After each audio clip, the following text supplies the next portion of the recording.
Hey guys, welcome to episode 51, otherwise known as Shane Wright. If he's bad, I don't know. When I googled players who wore 51, it pulled up Shane Wright from the Kraken, so don't flame me. I'm unaware. But it's his episode, kind of. This is Two Girls Chirping. I'm Lauren. I'm Abby. We've got our fall beverages. For me, it's my first fall beverage of fall. It's officially fall, even though it's like 80 degrees outside right now. We don't have to talk about that. What'd you get? I got a pecan crunch oatmeal latte. Oat milk or oatmeal? Oat milk. Oh. In what context would I get a coffee beverage that has oatmeal in it? It's the oatmeal flavor. Do they even make that? I don't know. That's why I was asking. Okay. I've never heard of that. I got a pecan oat milk. Cortado. Oh, I didn't know they had a little cortado. Mm-hmm. It's pretty good. Okay, well, I wanted to try this one, and then I wanted to try that one, but I wanted an iced one today, because honestly, it's been a morning. I'm running a little bit hot. Just like in temperature, not in anger. Probably because I'm in pants and a long sleeve shirt, and I just finished my outdoor errands for the day, and it's like 80 degrees outside, but hey, a hoe is never cold, and a hoe is sometimes hot, so I got an iced beverage. I'm always cold. You are always cold. I'm in like a sweater and thick jeans, and I'm comfortable with a hot beverage. Yeah. We got our new light in today. Tell me, can you see us better? Can you? Well, I guess it'll be in the episode that's coming out before this, too. But plot twist, lore drop, plot hole, we're filming episode 51 before episode 50. Yes. Because my school is so insane. I wish that y'all could see our calendar. Should have inserted a picture. No, they don't need to be No, where they don't should need to not know where know. I'm going to be. They don't need Spoiler to alert, I'm going to be at clinicals or work 5 to 6 days a week for the next 2 months. I'm going to be holding down the fort. And that's just where I physically have to be. That's not anything to do with the mountain of homework and assignments that I have in studying. Yeah. Lauren's fully back in school, in case you were wondering. Lauren is in hell, but it's hell that she paid for, so she has to endure it. Yeah.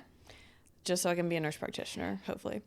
Do you remember that old country song that's like, if you're going through hell, keep on moving, don't slow down. If you're scared, don't show it, you might get out, for the devil even knows you're there. That just unlocked like a core memory. Dang. Driving through like cornfields. All of a sudden I feel like 12 again. Wow, sometimes I'm like, yeah, we grew up in the country. Yeah. Yep. Not even necessarily the South. That was the that South. Was the South. But there's the country South. There's a difference between South and country, but we don't need to get into that right now. Who are we talking about today? So, if you've been around for a while, you may or may not have heard our team history episodes for the first season of the show. That's what we did, is we went team by team.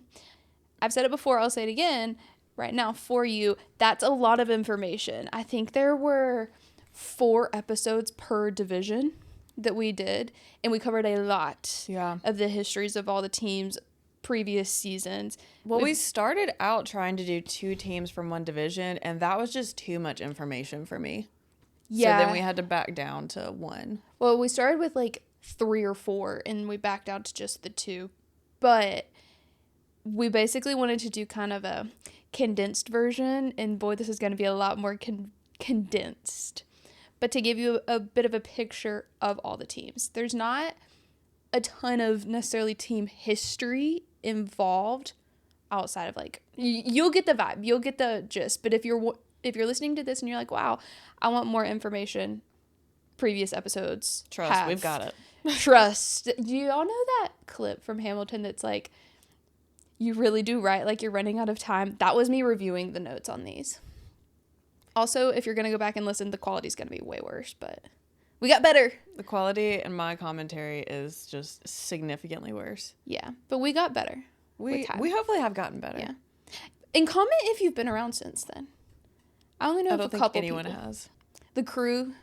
They haven't been around since the beginning, but they've been around for a while. Mm-hmm. We used to have, was it Riley, who would always comment like Devil's Mention? Yeah. He must have stopped listening to us or something, because I haven't heard from that man in, I'm assuming he's a man based on his profile picture. I haven't heard from him in months. Rachel has been around. Rachel has been around. Yeah, that was our, like, and she's still around. She was our Queen. first girly pop that reached out, that we started chatting with. Our OG. Anyways, let's get into it because we've got things to do, but we need to get our most important thing out of the way now. Yes. So it's all going to be kind of the same flow. Let's see if I remember any of it. Who should we start with? This is the Metropolitan division. I don't know if I'd said that already. I love this one. You did not. This is our favorite division. Mm-hmm. We're going to start with the Carolina Hurricanes because that's who we covered first. Yep. I have motorsport equivalents for everything. These are we're bringing them back. We're bringing them back. Two girls chirping. People actually, I think, enjoy the motorsport comments that we make. I'm curious to see if your analysis has improved or maintained. Not improved, has changed, or if it's the same. I have changed a lot. I went back and listened to the episodes from our first episodes about these. And all but one of them has changed. I kept one the same.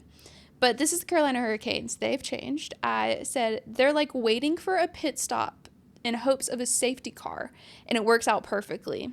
It can mean great things for the race, but it can also mean absolutely nothing and be basically pointless. Some people think it's a bad strategy, but oh well. The Carolina Hurricanes are that sweet spot. They have their specific strategies, and it 9 times out of 10 pays off, but sometimes it's just not enough to really get them the long haul. Yeah. A little bit about them. We covered Hold on. Let me explain what that means for Formula One. Waiting for a pit stop. So a lot of teams, you lose about 20 seconds of race time, which is massive. Yes. When you do a pit stop. And that's 20 seconds if you have a good pit stop. So a lot of teams, most of their strategy revolves around when they're going to change their tires and do their pit stops. Yes. Now, a lot of teams will do a more riskier strategy, especially if it's forecasted to rain, and they will wait until either a safety car from someone else wrecking or from weather changes having to do a caution. Yes. Because the safety car slows everything down, so they lose there's less time. There's no There's no passing. There's speed limits. Mm-hmm. So if you can time it right, if you can do your pit stop and get out before the safety car, then that is typically best. But there's a whole lot of strategy that goes into that. Yeah, you can win a race. You can win a race if you time it perfectly. And it'll ruin your race if you don't. It'll ruin it otherwise. You could have been forecasted for P2, P3, and finish P6 or 8. Yeah. Mercedes in particular got burned a lot by that last season. They really did. They really just hit it the worst time. Not as bad as Ferrari's strategy last season. Nobody's as bad as Ferrari's strategy, and it's generous of you to say that it was only last season that it was horrible. I know, it's not looking great. So, back to the Hurricanes. We also talked about in older episodes the WHA NHL merger. Mm-hmm. It was so petty. I do encourage you to listen to that because that was crazy stuff. But they were brought in through the WHA merger into Hartford and became the Hartford Whalers for a good period of time. Which, honestly, their uniforms, I like them better. There, I said it. I'm done. Their uniforms, iconic. I like the Canes uniforms. Their black one with the flag. The black one with the flag is sick. It was an alternate, but fans loved it so much that they made it their home jersey. But I love their Whalers nights. Yes, that's another thing to point out. They obviously are now the Carolina Hurricanes. They moved. It just was hard to get fans in Hartford because they were competing with so many other areas for fans. But they do every season have one game where they play as the Whalers. They wear the Whalers uniforms. The broadcast says the Whalers versus whoever. And the whole time they're referred to as the Whalers. And I love that. I do too. Hartford Whalers, never really successful. They were very good in the WHA, but they were never great in the NHL, which the NHL was kind of petty towards their teams. Towards the teams they acquired. Yeah, towards the teams they acquired. From that merger. Yeah.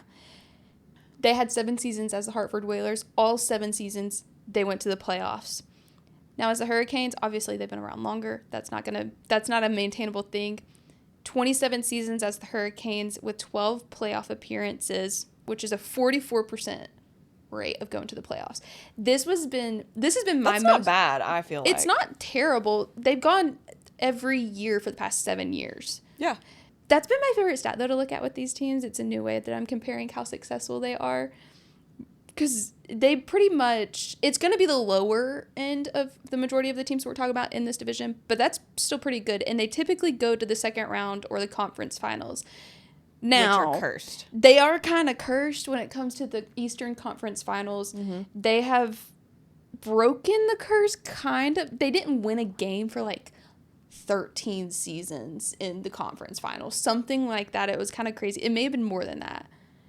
But they won one game. One singular game. This playoff run. So did they break the curse? I don't know. We'll see. They at least like pushed back against the curse. Yeah. I wouldn't consider the curse broken until they win a series. Yeah. Yeah.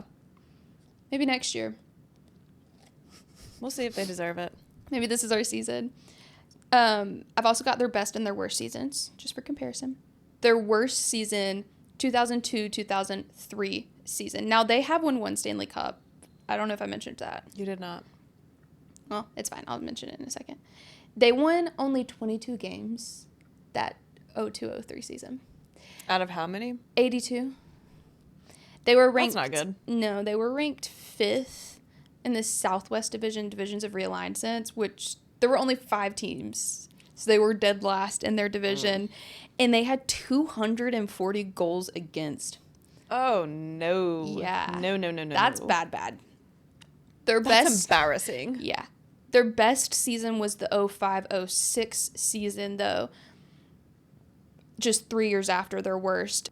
They really turned it around fast. And there was a whole year that we didn't even have hockey in there. Yeah, there was. With the labor dispute. Mm-hmm. You're so right. I remember some things. I didn't even recognize that. But I will say the season before this best season of theirs, they had cut back a ton of funding. I think they had a $26 million pay cut throughout the organization. Jeez.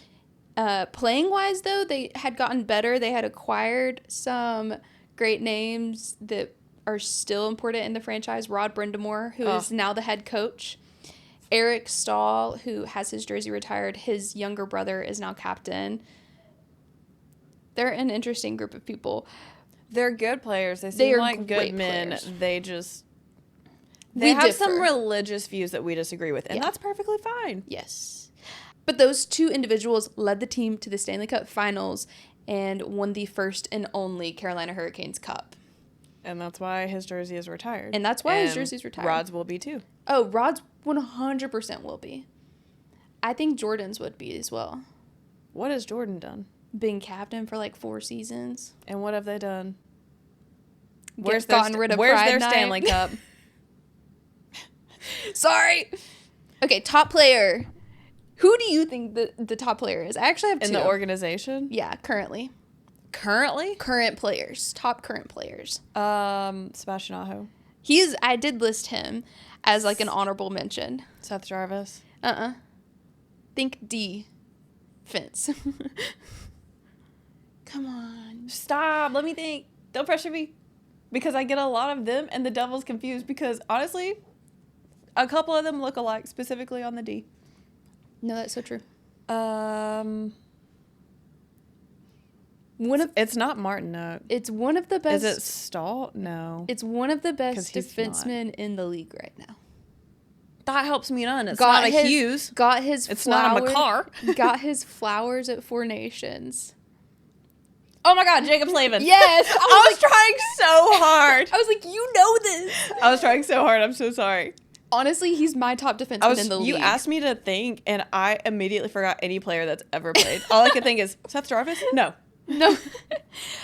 He's my top like defensive defenseman in the league. I love Jacob Slavin. Yes. From what I know of him. Me too. He is a classy stand-up guy who seems to be a good leader, a great player. He's just humble. I think now that Brent Burns is gone, R.I.P. Oh my God. He's not gone. I shouldn't say R.I.P. He's just in Colorado now. He's just dead to me, unfortunately, and against my will. Gone too soon. Yeah. Jacob Slavin, I think, is going to help develop the younger defensemen that they've got coming in.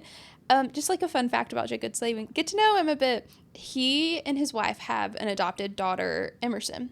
Cute. Yes. I went down a rabbit hole about them. Prior to adopting, first of all, their daughter is black. They are both white. Prior to adopting, they made a point to educate themselves on the black community, including their struggles, in order to help their daughter stay connected connected to their culture and in order to protect their daughter. Yes. They like went into these communities strictly to learn more. That is exactly what you should do. That is actually the bare minimum, I fear. But I it's do love king it. and queen shit. I love it. Yeah. Most people don't reach the bare minimum. They also maintain a relationship with their birth mother, or with her birth mother, so that they can still feel connected. It's seeming like she just lost custody because she has some issues. She had some problems that she needed to work through, but they like still have a relationship with each other, and I love that. That's so, I fear, healthy. Yeah, and just a quote from Jacob Slavin on why they can maintain a good relationship with the birth mother. He said, when Emerson's old enough to fully comprehend everything, she'll understand that she has two moms that love her to death. Oh my God. And that's How why can I love him. That man? That's why I love him. Yeah, I feel like he really didn't get much recognition until Four Nations, and then all of a sudden everyone was like, yeah, all Canes fans were like, yeah, we've been saying it. We've been knowing it. We've been saying this. Now, I also want to mention Sebastian Aho. Did you have something to say? I just am curious how many games it's going to take me to realize that Brett Burns is no longer with us. Like, truly. Because when you said that, it felt like I got stabbed in the heart. Because I had locked that thought away. I had remembered it when we were at breakfast today with our parents. Ugh. That's why I was like, Brett Burns isn't going to be there in the middle of a conversation. Oof. I do want to mention Sebastian Aho. We can always talk about Fishy. We can always talk about Fishy. He should be team captain. I will die on this mountain. A lot of Canes fans They market him like he is. They do. It's very confusing. Yeah. He has been on their top line center for so long. And he definitely has those leadership qualities. I think truly Jordan Stahl is still captain because he's been around for so long. And him and his brother have been captains in this organization for so long. But I think once Jordan Stahl retires or leaves or whatever, Aho needs to be captain. I think he will be. Yeah. He's an alternate captain, though. He does wear the A. I mean, we don't know because Jordan Stahl is so private and the Carolina Hurricanes really market Sebastian Aho like he is their captain. Like, we really don't know how much he contributes. So I'm sure he is. Like, he's got great leadership qualities. Mm-hmm. He is very above the board in how he plays. He plays very clean, which I love. I agree. But I agree. When he retires, leaves, it'll be Sebastian Aho. I fully agree. I don't think he's got too many more years in him that he wants to do this, right? I agree. I don't know. But Sebastian Aho has consistently led the team in points since his arrival to Carolina. He led this past season with 74. The two underneath him were Seth Jarvis with 67. Yep. And Marty Natchez, crazily enough, my love, had 55 points and led. It was third in scoring with the Hurricanes. He was traded like mid-season again to the Abs. Where all good players get a respite. Yeah. And Sebastian Aho is third in all-time points leaders for the Canes organization, surpassing Jordan Stahl and Rod Brindamore. Dang. Yeah. And that's why he's my captain. Yeah. Who to keep an eye out for? Logan Stankoven, I think, is really coming into his prime. He came over in the whole Rantanen trade of it all. And honestly, we'll keep him. Him and Jankowski both came over and all of that. So did Taylor Hall. And those three really stepped up. Taylor Hall, I feel, struggled a bit. He was very helpful in playoffs, though. He was. I agree. But Stankoven and Jankowski, incredible. I think Stankoven's really come into his prime in Carolina. I think we need to watch out for him. He's only 22. A baby. He's just a baby. Yes. Shrinks as an organization are their penalty kill. They have an insanely good penalty kill. It is like watching a master at work. Mm-hmm. Their weak points of the organization, Eastern Conference Finals. They're just like a young team, too, in the sense that aside from a couple of the veterans, maybe, none of them have won a Stanley Cup. Mm-mm. It's hard to teach someone what it takes to win a Stanley Cup if no one on your team has. Yeah. Not that, I mean, everyone wants it. We all want it, blah, blah, blah, blah, blah. But they just don't have that kind of experience. Yeah. I agree. And one of the hardest things about playing against them or in their arena outside of their penalty kill, and they have an insane home win streak, is they are the loudest arena in the NHL. Mm-hmm. Like, that is a proven fact. And honestly, yeah, if you listen to the broadcast, you can hear it. Oh, it's you can insane. hear it. And almost every single home game is sold out. I think every single home game last season was sold out. You could buy tickets for, like, you know, a small organ. Yeah. And a blood oath. Yeah.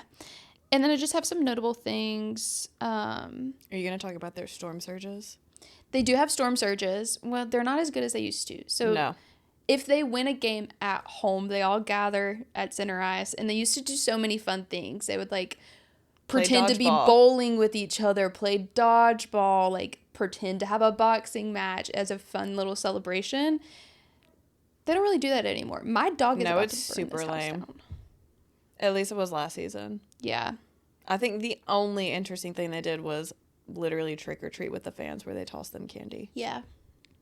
So they need to step it up. They do. And one other thing, if you hear them called the bunch of jerks, just know it's not as insulting as you may think. They really embrace it. It happened because a TV commentator many years ago called them a bunch of jerks on a broadcast, I want to say, and fans took... They took it and ran with it.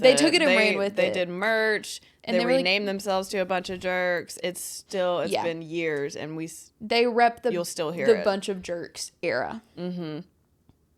Okay, and let's move to some other stuff. A different team. Let's go Columbus Blue Jackets. Oh. Yeah. Their motorsport equivalent, I put Alex Albon. I agree with that so hard. Oh, I'm so glad. Here's my rationale. People love them, but they are often underappreciated. They have overcome a lot of hardships and outperform what people expect from them in the positions that they are put in. They can often be overlooked because of other big dog teams, but I still have a soft spot in my heart for them. Okay, Alex Albon is the only... He's Thai. He flies under the Thai flag, but he also is British. Yes. He's the only Thai driver on the track. But if you hear him, he's clearly got a British accent. Yeah. He went to school here, raced here, whatever. Yeah. They grew up poor. Yeah. And pretty much the country of Thai, like, put him on their back and was like, we're going to give you a karting career.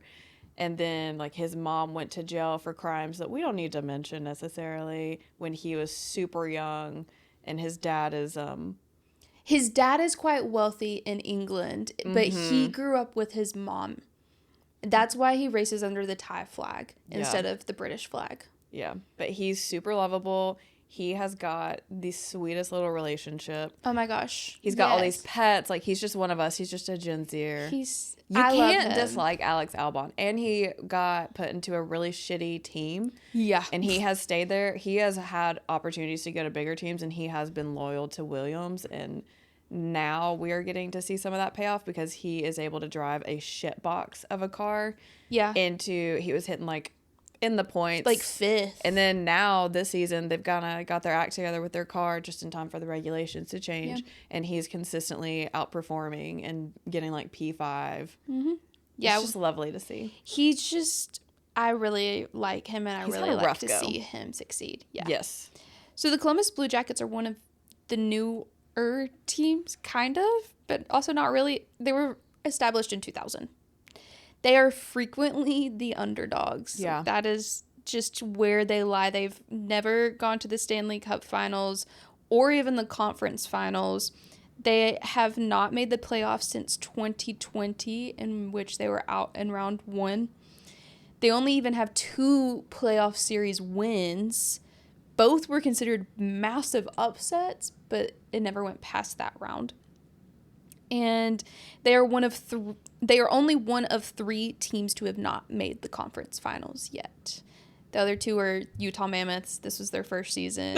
And the Seattle Kraken, I think they were established 2020. Yeah, they're later. Yeah. And they do go through some coaches. They've been through 11 coaches in their 25 seasons. They just can't seem to get it together. Yeah. Their best season was 2016-17. They had a franchise record of 50 wins. Yay! Including a 14-game win streak, actually. They went on a pretty long win streak in this past season. Yeah, after a very long losing streak. Yeah. Yeah, they made the playoffs that season, lost in round 1. Their worst season was the 02-03 season. That just seemed like a bad year in hockey. It did seem like a bad year in hockey. They only won 22 games. Granted, that was also their second season. That's like what the Canes did, too. Yeah. Oof. Their player that I say keep an eye out for, Adam Fantilli. He was drafted 3rd overall in 2019. We really got to see him this season just pop the hell off. Didn't he have 3 hat tricks this season? That sounds right. 2 or 3. He's a University of Michigan boy. Tracks. He's still a teenager. Yes, this was only his 2nd season, but his first full season because his rookie year he lacerated his calf and was out for the majority of it. So he had a full season and he was incredible. Keep an eye out for him. This is also Johnny Gaudreau's team. Yeah, this is also Johnny Gaudreau's team.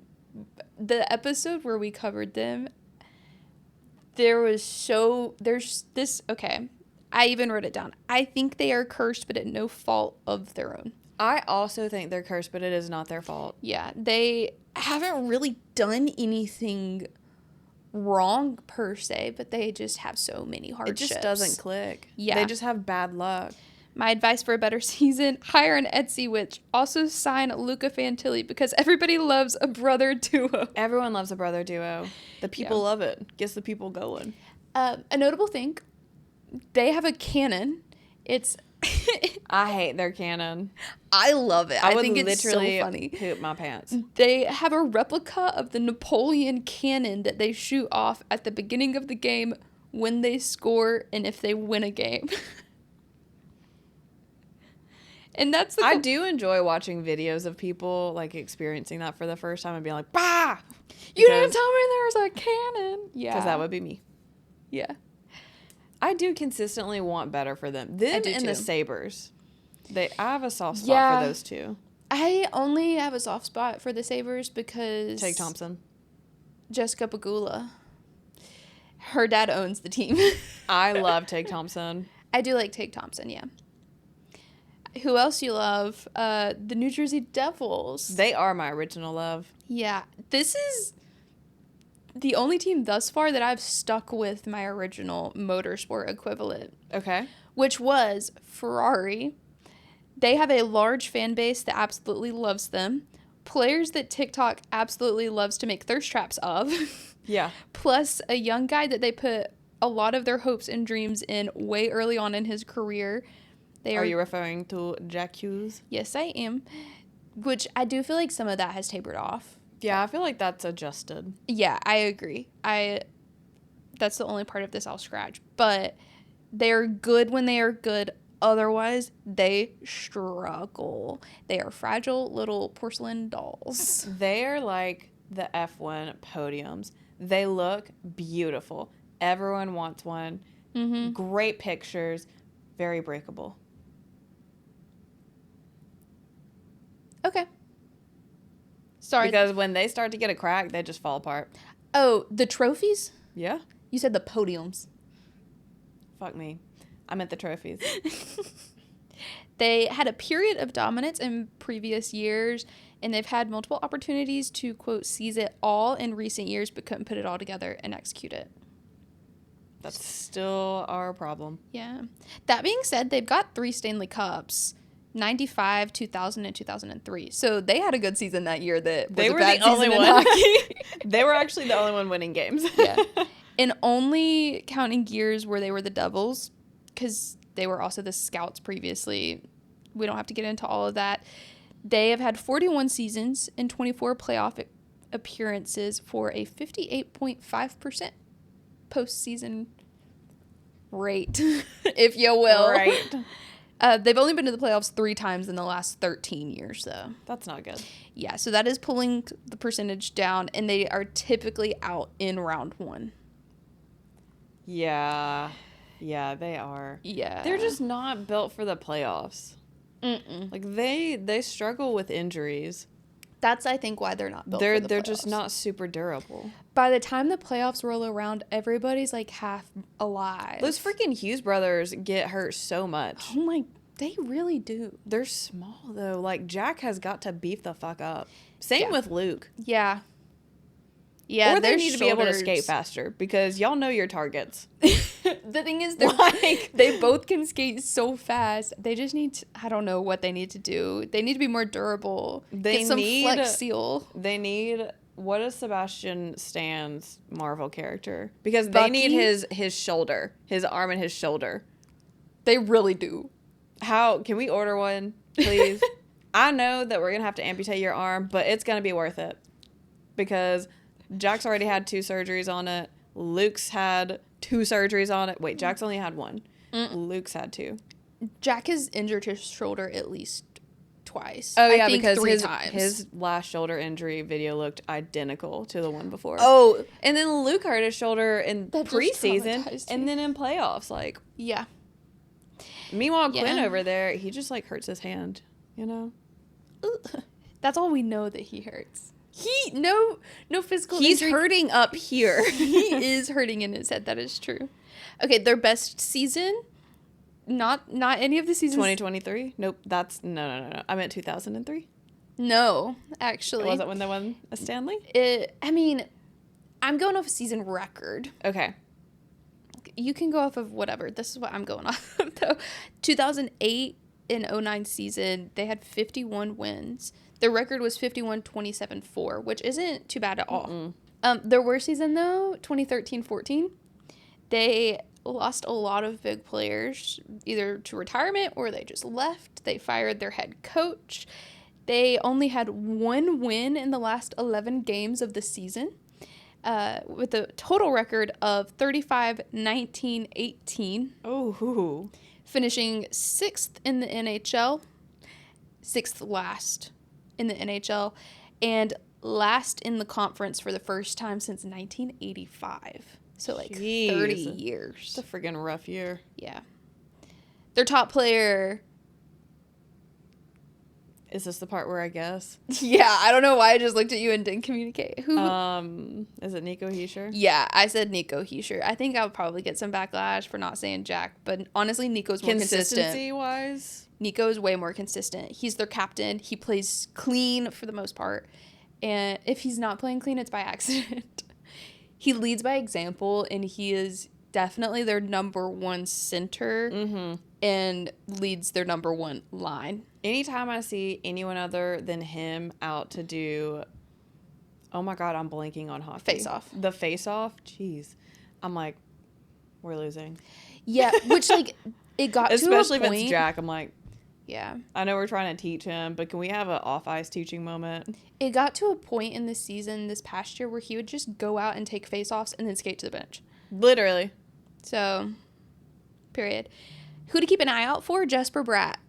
Oh my God, I love him. Not Not as much as I love Dougie Hamilton, but I don't love anyone on that team as much as I love Dougie Hamilton. Nico is second, though. Yeah. He's finally starting to get his flowers, I think. He is not leading the team in points, but he has a great ability to set up a good play. Yeah, he's great with the assist. Yeah. He was a 6th round draft pick, which is crazy to me. We shouldn't put a lot of stock in that draft year then. No. Also, potentially Ethan Edwards. I've seen a lot about him. I don't know if he's actually going to get a shot to play in the NHL, but he's a defenseman. So hopefully he'll develop well as a young defenseman. He's also a Michigan boy. Yeah. I'm pretty sure he was roommates with Luke Hughes, but don't quote me on that. The TikTok girlies have been going crazy about him. The TikTok girlies But that's go just crazy. because they think he's hot. Yeah. But I've seen But like he's a people child. talking about He's like what, 17?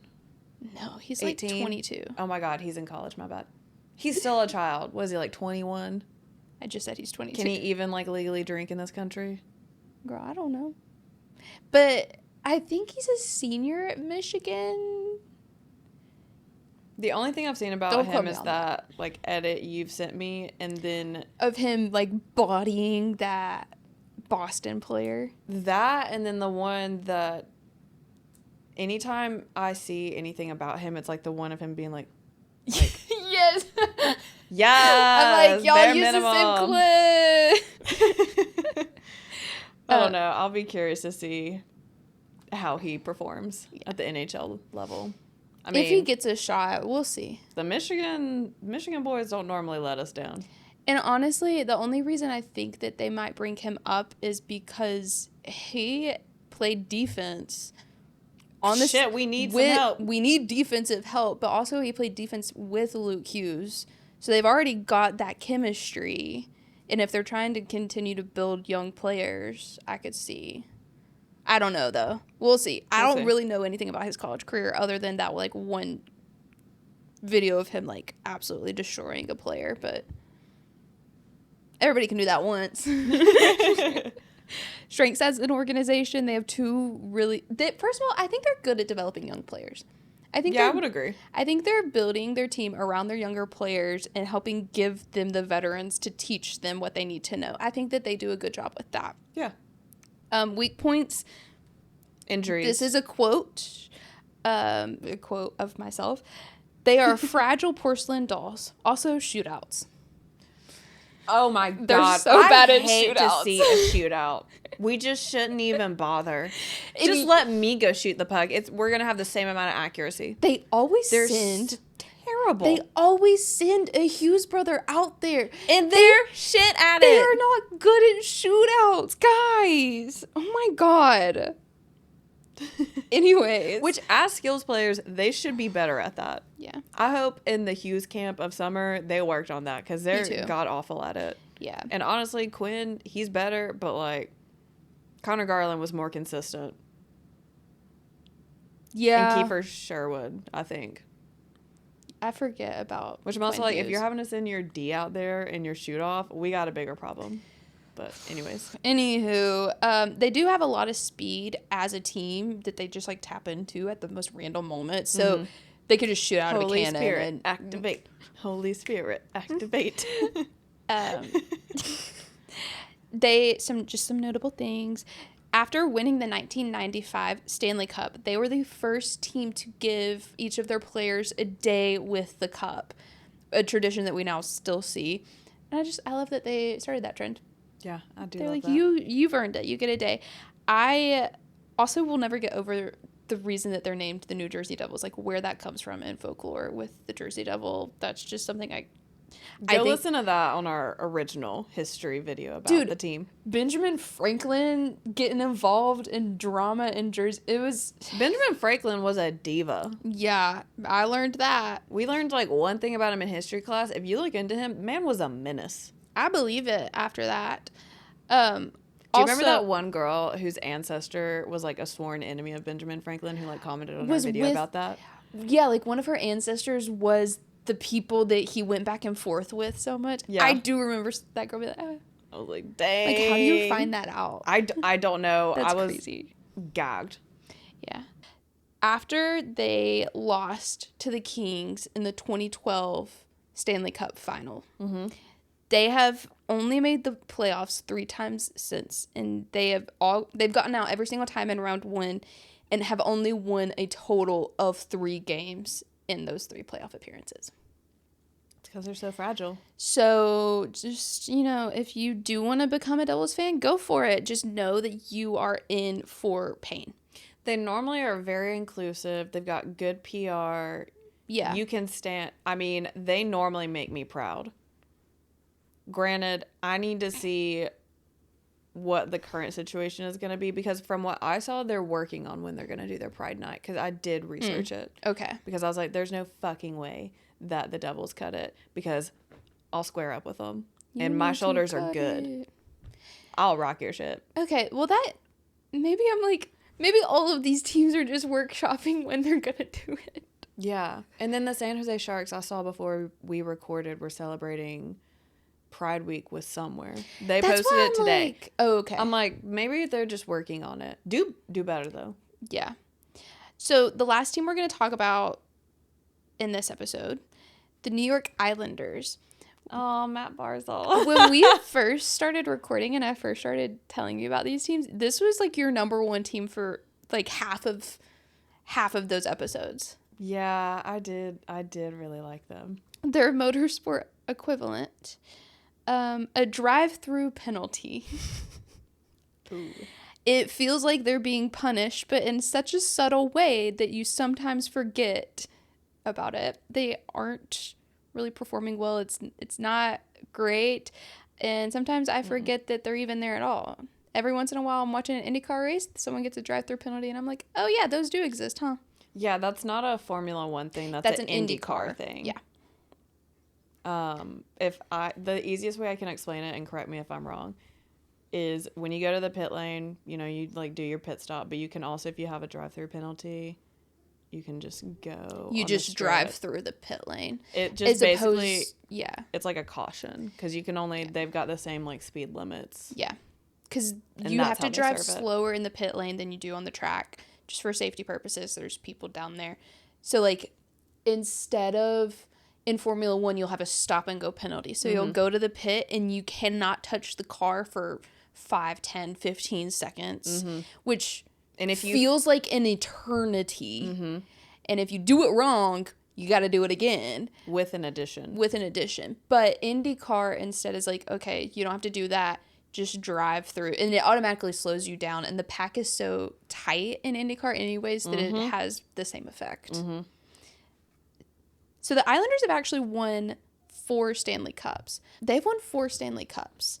So there's 9 NHL dynasties, which is just organizations that won, I think it's 3 Stanley Cups back to back. They are one of these teams. They've won 4, 80, 81, 82, 83. So the 80s were really great to them. They haven't really been the same since. But that's putting it politely. Yeah. They have made the playoffs more than the Devils haven't, though, in the past 10 years. They've made it 6 times. So what rounds do they go out, though? Conference or division finals. So they've had 52 seasons, 29 appearances, 55.7%. So they're kind of right in the same area. Their best season was the 79-80 season. They had been going through some shit as an organization. They just weren't performing well. And eventually, they were performing well in the regular season. They weren't doing well in the playoffs. Eventually, the head coach was like, scratch this. I don't care how we play in the regular season as long as we make the playoffs and we can perform well in the playoffs. So they proceeded to have the worst regular season record that they had ever had. But they went to the playoffs and they won the Stanley Cup. It was a crazy strategy. It was crazy, but also kind of makes sense a bit. I mean, they had nothing. Yeah. Nothing left to lose. And then they won 4 back-to-back Stanley Cups. Yeah. And they've never been the same since. Their worst season, for instance, 2000, 2001, the year I was born. Dang, the early aughts were bad for hockey. Yeah. Outside of their inaugural season, which they only won 12 games in. We don't have to talk about that. We don't have to talk about that. I felt like I would give them a pass on that one.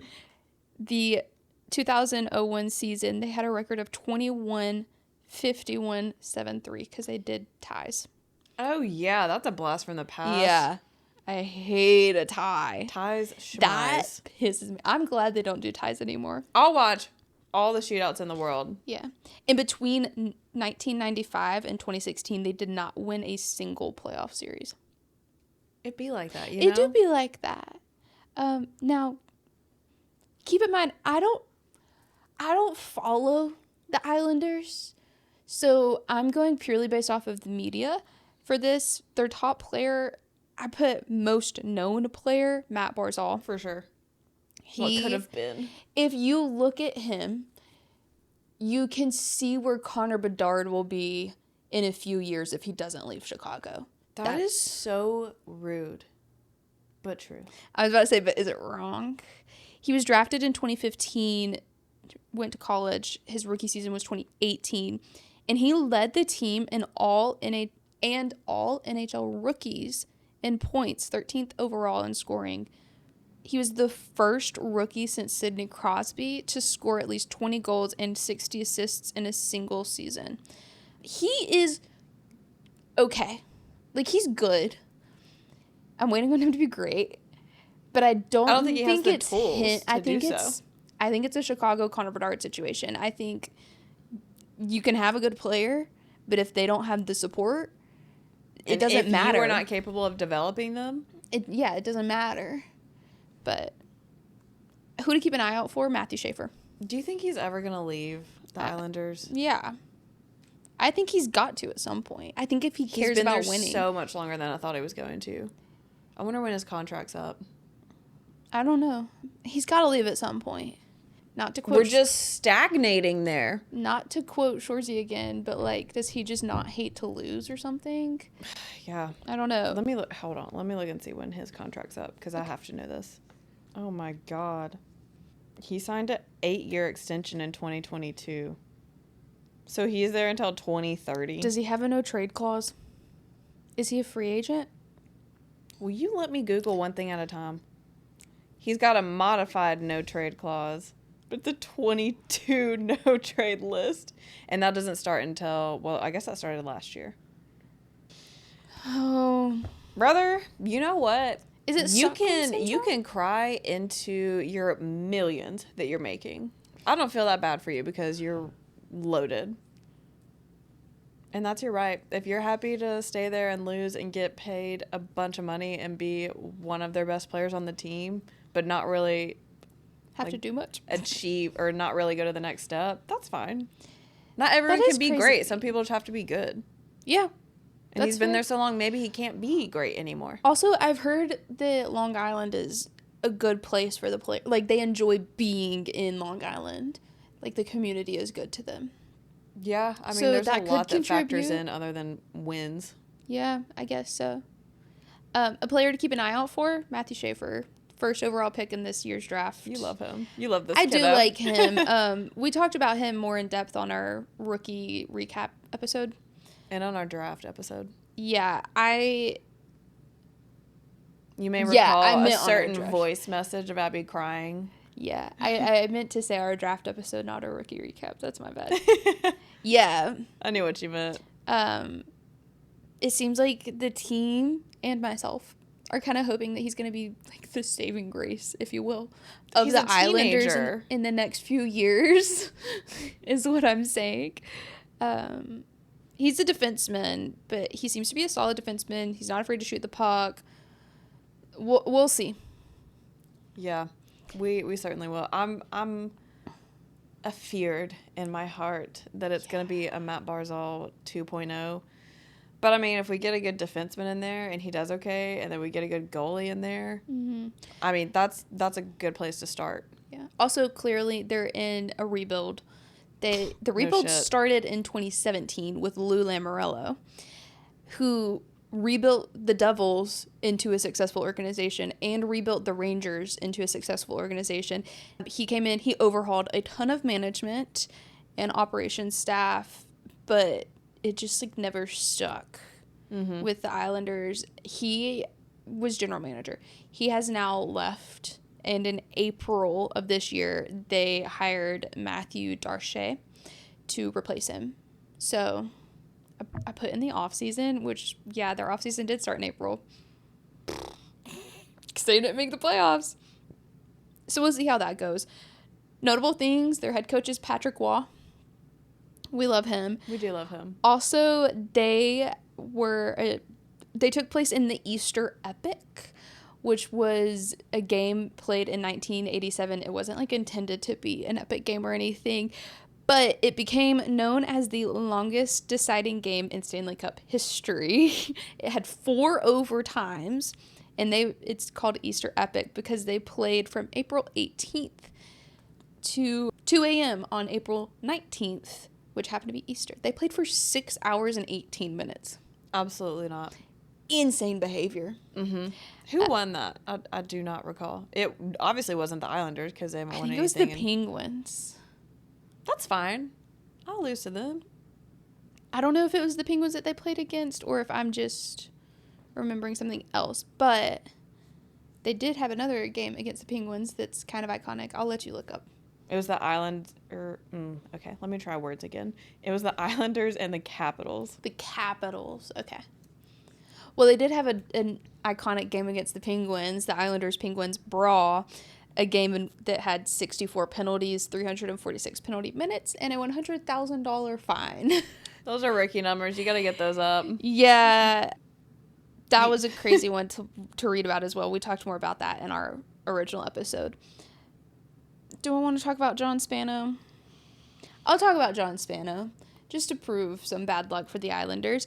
In 1996, John Spano bought the Islanders organization. They were struggling for performance. The owner just decided to sell. And it came out like 3 months later, because they have a big cable deal still today, where they only stream home games through MSG Network, which is kind of crazy. Stupid. It's kind of crazy, but it was an even bigger deal back then. And a news article came out about 3 months after John Spano bought this team that he didn't have the money to buy an NHL team, like not even a portion of it. And he not only didn't have the money, but he did have 2 lawsuits pending against him for bank fraud. Mm-hmm. The NHL took the majority of the heat from all this. Obviously, they deserved it. Obviously, they had to find a new owner because he was a fraud. The NHL took the majority of the heat because they barely spent $1,000 to look into him and verify that he was a viable owner. Mm-hmm. But that's changed. That's not even the only one that has done that in the history of the NHL, owner-wise. No, I think there was another one, yeah. There's been a couple. Yeah. But Computer Associates took over after that point, and like they got a new arena because Computer Associates was like, this place sucks. This place is a dump. No, literally, I'm pretty sure that was a dead quote. I'm pretty sure it was like, let's face it, the Coliseum is a dump. Oh, it was the Coliseum. They did say the Coliseum was a dump. Yeah. I remember someone commenting on our episode clip about it and being like, the Coliseum was a dump. Yeah. Confirmed. Can confirm. But we're only going to talk about those 4 teams today. I think that in order to keep it digestible, we're going to split each division in 2 parts. It's just a lot to talk about 8 teams in one episode. Yeah. I agree. So I think that's going to work really well for me. Because I'm like, that's the perfect amount of information. Yeah. Because we like to yap, and I like that you're giving explanations on the motorsport equivalents. Because I think when we first filmed, I was just like, here's my equivalent. Do with that information what you will. Well, you said why, but it didn't. I don't think it occurred to me, or it didn't do a good job explaining like what that meant for like non-motorsport fans. Yeah. This one's for you, Rachel. This one's for you, girl. Oh, I need to center my thoughts on the Summer I Turned Pretty episode. In case you're wondering where I'm at the point of us filming this, the wedding has been called off. Now, personally, I hate seeing Jeremiah on my screen. Like, honestly, he can just fuck off. And the fact that he gaslit her a little bit in being like, well, I knew that you spent Christmas with Conrad, even though nothing happened. I knew that you spent Christmas with Conrad, and then I went on spring break, and I cheated on you. Like, are you making it her fault that you couldn't keep your dick in your pants? Okay. Well, their relationship is built on insecurity. She only got with Jeremiah because she was worried about Conrad rejecting her. True. And Jeremiah only got with Billy because he wanted what Conrad had. Yeah. Like, that's... And their Taylor? whole basis of their relationship is horrible. They're also horrible people, from what I've seen. Yeah, there's other people in the world that she could date. You don't have to date your basically brother, you weirdo. They grew up together. Yeah, in truly. any other context, that would be like your brothers. Yeah. Why do you need to fuck them all? It's a good thing there's not a third brother. My God. But That's why she hasn't gotten with Adam yet. But hey, his secretary meets all of his needs, apparently. Yeah. She also met all his needs when he was already married. Full service. And she Full was service alive. stop. Also, Taylor is growing on me in the past 2 episodes. Oh, I love Taylor. Yeah, I really appreciate that she was like, you and Jeremiah got together because y'all were basically trauma bonded from his mother dying. And Which is crazy because you gave Conrad no room to be upset. No Because room. you're like, you're ruining my prom. Yeah. Oh, I'm sorry. My mom's slow descent into death from cancer has really done a number on me. My bad, I forgot your corsage, and I don't really feel like dancing. I just can't understand. Anyways. Oh my God. Anyways, but Taylor, back to what I appreciate her for being like, you're not in a healthy relationship. Y'all are just codependent. Like you have given up all the things that you wanted because you thought that marrying him would make you happier, but like it's clearly not because you're crying. Also, the fact that he just literally dipped out and didn't tell her where he was on the day of their wedding, shows up hours late, and she's like, okay, we should talk about the fact that you just like disappeared. Like, are we still getting married? And he's like, that doesn't matter, I don't want to talk about that, I'm here now. Yeah, you're here now, hours late. So anyways, that's the end of our episode. Sorry. And we will see you'll see us next week when we do our Q&A, but we will 50. Technically see you for episode 52, which will be in 3 weeks from now. Yeah, you will have seen us since. We will see you again. That's kind of messing with me. Goodbye. Goodbye.